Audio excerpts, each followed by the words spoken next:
Hi, in this video I want to show you some of the basic ways of working with the book module in Lightroom Classic. Book module is pretty cool, and you may find that you can create and lay out and create your entire portfolio in the book module without having to go to a different program or a different setup.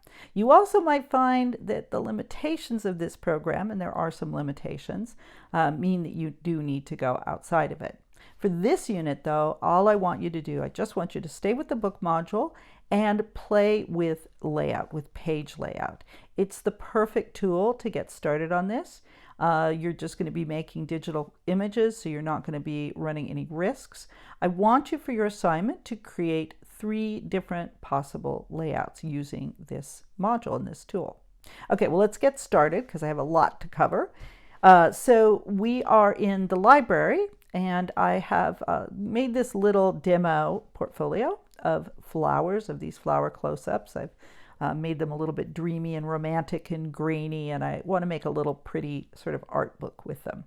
So I've made a collection with these 14 photos, and you have to make a collection to get started in book module. Now you may have noticed that the only place that you can access the actual folders is in the library module. So to work in any of these other modules, you usually need to have a collection so that you can access them. So I've made the collection, and all I have to do after I make the collection is just go up and go to the book module. Now, depending on how you have the pages set up, you may already populate it. Right now, we have all of the defaults turned off. So we just come into this. The images are down here, all in the order that I placed them in before. And we have the collections over here. And we have just a tentative layout here. Now, you're not stuck with any of this, so I'm going to go ahead and create a saved book, even though there's nothing in there. We're going to actually create it as we go. Now, you're going to do this 3 times because I want you to make 3 possible layouts. So I'm going to call this one layout 1. You can do something different, but it's going to go inside of this collection called Book Demo. And this is going to be the actual book. It's going to save what we do in the book. The collection is just saving the images. This is saving our book layout. If you do, you can play with this without saving the book, but you won't be able to save your settings. Now, once we do that, I'm going to go ahead and collapse this panel because we can use the real estate. And we're going to go over to the right and take a look at everything that we have. It's a lot of stuff to cover. Right now, I'm just going to be covering layout. I'm going to leave text and type and a couple of these other things to the next unit next week, because we have plenty to cover with this. Now, when you take the book settings on, the first thing you see if you've just come into the book module for the first time is Blurb Photo Book. This is the thing I don't much like about the book module in Adobe Lightroom Classic, is they have this deal with Blurb where it defaults so that you can order your photo book right from Blurb. It even gives you the price, and it even has a little link to send the book to Blurb. We're not going to do that. Maybe you will, but we're not going to do that for this demo or for this exercise this week. Just come up and change this to PDF, and you'll see that it takes most of those options off. Don't worry about anything here for now because we're just doing some experimenting. You do want to play with the size. This is actually basically the aspect ratio and the scale of your book. Unfortunately, even when you go to PDF, you're stuck with these aspect ratios. You don't get to make a custom one. These are the ones that Blurb offers, and so that's what you have to choose from. So if you decide you need to go outside of this kind of very normal aspect ratio, you may need to go to a different software program to edit your final portfolio. But for now, we have enough options to work with. I'm going to pick Standard Landscape. You can see that changes that aspect just a little bit. And I can pull those thumbnails up. And then I'm going to go out, I'm going to click that close. We don't need that anymore. And I'm going to go down to Auto Layout. Now this is the fun part. Right now we have nothing, but we have all these images here. And I am just going to go to one of the standard layouts. This is left blank write one photo, and I'm just going to click Auto Layout, and it will populate our book. Now it's going to put a front cover and a back cover using the first image and the last image in the book. We're just going to ignore that for now. It's not taking any images out of the book. You're going to, and you're not stuck with that. You can change it later. But for right now, we're really just experimenting with the inside of the book. We'll talk about the outside next unit. Okay, so this is a standard layout, and blank left page, the right page is bled to the sides. The images are basically fitting in. Some of them have slightly different aspect ratios. Now, you're not stuck with this, and you're not stuck with the presets that Lightroom has set up. But I do want to talk about these presets, because if you are someone who really wants to have a very uniform book, every image the same size, whether or not it's one on each page or a blank page on the left, then these presets can be enormously helpful, and they'll save you a lot of time and energy. And there's also just a great way to be able to look at things. Let's try a couple other layouts. You need to clear the layout, and we can try one photo per page, which is another auto layout. And actually, this is really surprising. When I looked at this, I was like, oh, wow. The one photo per page is in a bleed mode. That is, each of the images bleeds out to the edge and over the edge, which means we're cropping the image a little bit. But I rather like, for this particular group of photos, I rather like this. I think this is kind of fun and overwhelming. Let's leave it there for a second, and we'll make a preset from there. But let me show you a little bit about navigating. So right now we're in the equivalent of grid view, which means that we can look at the whole thing. That's nice. But we can also just choose an image and just look at the page layout. Now, once you choose it, once you get started, you can click that off. This is really important, though. When you select it and you get that yellow bar, that's when we can edit individual images. We're not going to do that quite yet, but we'll do that in a minute or two. So this lets you look through at the pairs of images, and this lets you look at the individual images. So you have lots of different view options, very important. Yeah, so you can see I kind of like this because I deliberately did this really kind of heavy-handed editing with these images. I added a lot of grain, I made them sort of desaturated, and this kind of layout actually emphasizes that. Okay, but that's just one option, and we don't want to just settle for that. But this could be one layout. Again, I'm not as worried about sequencing in this unit. I want to cover that more next unit. But if you want to play with sequencing, that's great. With this, I really want you to begin to look at page layout. So let's look at how we create a preset for the entire book, and then we'll look at how to work with individual pages. So let's go ahead and create an edited preset. And if you go in here, you have the left page and the right page, and you get to pick from all these different possibilities with these templates. You can pick from, you can make it blank, or you can pick it, you can pick from one of these layouts. Some of them include text. You can also pick a number of photos, 1, 2, and 3, random from favorites. I prefer, because there's a lot of flexibility, to start with a fixed layout and then we can play with it. Now we'll just pick, let's go ahead for the left side. Let's just pick the photo with a little bit of a border, and we'll go ahead and pick fit. Fit means that it's going to fit the image in rather than zoom it in and bleed it. On the right, I'm going to pick 2 photos, and this indicates that you can add text to it. We're not going to do that yet, so I'm going to just scroll down till I find something I like this that might be an interesting way to do it. And on this one, I'm going to fill it. I'm going to save it, and I'm going to call it first option. And I'll go ahead and create that. You can call it whatever you like. Okay, now remember, in order to get into that, it's selected, but we need to clear the layout first, and then we'll do auto layout and see what that looks like. Ooh, and I kind of like that.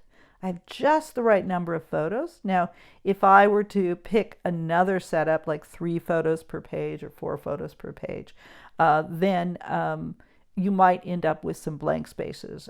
So you have to consider how many images you have. You might have to pull some more images in, or delete a page or add a page, and all of those things are possible. So let me just show you that once you get this layout done, and I rather like this, I think this is the best so far, you're not stuck with each page looking exactly the same. Let's just go to this layout, and we'll go to look at both pages. And I rather like this, but maybe I would like to have a different image on this page. Maybe I would like to trade this out with this. Now, as soon as I pull it up, it pops in there. And what happens is the one that I took out falls out of the sequence, and it's not being used. So you can see that anything that has a 1 on it means it's been used once. Anything that doesn't have that means it hasn't been used. So this is just one of many ways that you can play with this. So if you pull back, you're going to see, where did it go? Oh no, it is being used, sorry. It's being used twice. So this is the image that is, it's still in here and it's also up here. We don't want that. We actually want to replace this one here. Now you can also trade out images. If I decided I wanted these two to be flipped, I can just pull them that way. So there's a lot of different ways you can completely rearrange the order. You can flip them over. You can even have, if you decided you wanted to have one image repeat over and over again, you can do that as well. Let's go into this one that we've got selected just so I can show you a couple of other options. With each page, you can actually pull up that same option and change the configuration. Now you can change it to 2 photos. For this one, I think what I want to do is just see how it would feel if I just changed the layout for this one. So I've bled this image, and I rather like how that looks. I can also begin to experiment I could experiment with the zooming of these images. I can also experiment a little bit, and be very careful with this because some kooky things can happen, but I can experiment with the size and a little bit with the placement of these images.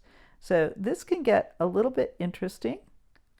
There's a limit to how far you can go. You can also move things around. So for instance, if I wanted to zoom this in, but I wanted to hold it on this flower, oops, go back, there we go. I wanted to zoom it on this flower. Sometimes when you drag it off, it creates another cell, which gets to be a little bit haywire. On this one, I could leave it where it is. So I could just really play with this in a lot of different ways. If I wanted to just start all over again, I could actually add a new configuration, and it's going to give me that same thing. I can also move these things. If I have a long cell, I can move it around within the cell. I can zoom it into the cell. I can play with it in a number of different ways. Now, do be thoughtful about whether or not you're cropping your images or showing the entire one. These are all things to consider. Don't lose sight of the fact that you're trying to honor your individual skills and images. So we can also go the opposite way. So let's actually go to this spread, and let's do a 2-page spread. And I'm going to bleed this all the way across. Pretty amazing. I can go in on this and I can zoom it. Now the image may not be big enough, but if you have the right scale of image, I can actually cover the entire page. This is great if you are interested in playing with that idea of a landscape or ordering a lay flat book. So that's another possibility. Instead of having multiple images, just have one image per page. Okay, this is not necessarily my finished book. I'm just playing around with these layouts, which is what I want you to do. I want to show you a couple other really quick things that you might really enjoy playing with, and we're going to leave it there.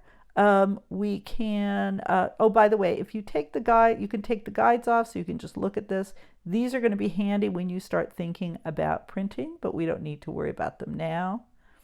If we go into the cells, you actually have the option when you get into individual cells of changing the configuration, changing the size of the cells this way. Now notice right now, let's actually go to that individual page. That's going to be a better call. So if they're all linked together and you click on one of these images and you change the padding, it's going to change it equally on all sides. But you can unlink it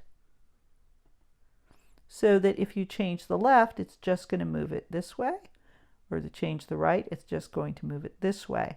So those are all really great options for playing with that. You can change the border color, not really my favorite thing, but if you wanted to, you could create a border, and this can be in color. Let's go to something that actually sort of matches it. We'll go to a dark green, and you could make this border wider. Again, I'm not a huge fan, but these are things that might work for what you're doing. A very thin black line could be good, sometimes something else. So I'm doing an exaggerated version. A less exaggerated version might be good. We're going to skip text and type for right now. We're going to get into that in the next module. I'm going to show you one thing very quick because we're at the, we're not quite to the 20-minute mark. I want to show you the background. And in order to do this, I will go ahead and go back to this view because I want to show you some options. We'll click on the first page. So this says apply background globally. This is a graphic. I don't recommend that you do this because this is putting another picture behind. Probably not going to work for your book unless you create some kind of subtle graphic. I'm going to take that off. I'm instead going to do background color. And if we go into here, we can actually begin to play with colors. And I'm doing kind of a gross color at first. This is not going to work for this. Just so you can see that it's actually going to apply this over the whole image. Now, I think some of you have played with this before, but you can see how you can really begin to experiment with the colors just by doing an eyedropper.